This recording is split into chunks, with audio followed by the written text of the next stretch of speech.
All right, so today we're making a New England style fish chowder. And of course, we got to start off with bacon. Bacon is one of the three, or salted pork is one of the three basic ingredients of a chowder.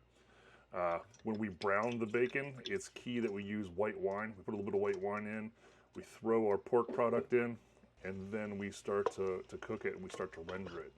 What that wine does is lets it render out in an even fashion.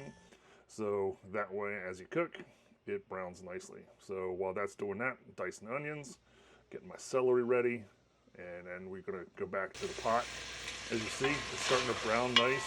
I'm not getting any real hot spots. Everything's looking good, so we're gonna switch back to finishing up, cutting up our celery. Uniformity is where it's at. Back in the pan. See that flavor that's getting on the bottom? We want to leave that on the bottom. We want to let that develop. And the lardons are cooking away, getting a nice crisp on them, not letting them brown, not letting them burn. Well, we want to let them brown, but we don't want them to burn. So keep this up and let it keep doing its thing. So while that's cooking, we're doing our potatoes, and we'll be right back at the lardons. So now we're at that stage where all the stuff on the bottom of the pan is flavor, and we want to let that develop. So what we're gonna do is we're gonna pull our lardons out, and then what we're gonna do is we're gonna start adding our mirepoix to it. It's not really mirepoix. So here you can see nice, still sizzling bacon, salted pork. We have our potato all diced up and ready to go. And here we're looking at the fat and all of the brown on the bottom. And we're gonna put the onion in. Notice it's cold, it's not making any noise. And we're just gonna let that onion and celery sit there. We're gonna let it sit, and what's gonna happen is it's going to pull that flavor off the bottom of the pan.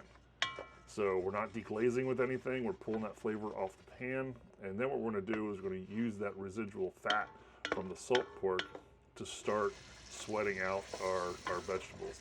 So we're sweating out our onions, our celery, soon we'll add our potato, go out to the garden, pick thyme, pick some nice parsley. That is not representative of how much I'm actually using. It's just letting you know that I put it in here. So once this is pretty much all softened, we're gonna add our potatoes. I'm gonna add my first part of my thyme. I'll be doing this twice, at the beginning and the end. We're to cook this so that it starts to soften.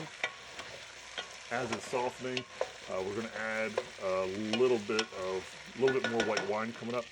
You have to be careful because too much white wine, the acidity will cause your milk or your cream to spoil. Here's my nice pepper grinder I got when I was 16 years old. Added that to it.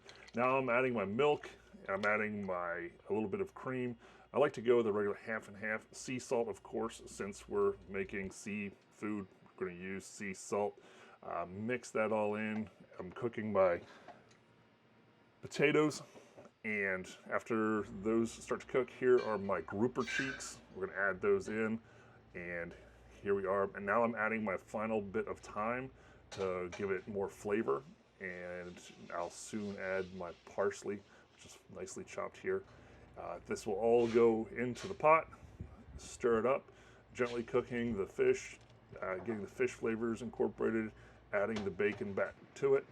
And now I'll be adding my parsley. And this is New England style fish chowder. Hope you enjoyed. If you have any questions, drop it in the comment section.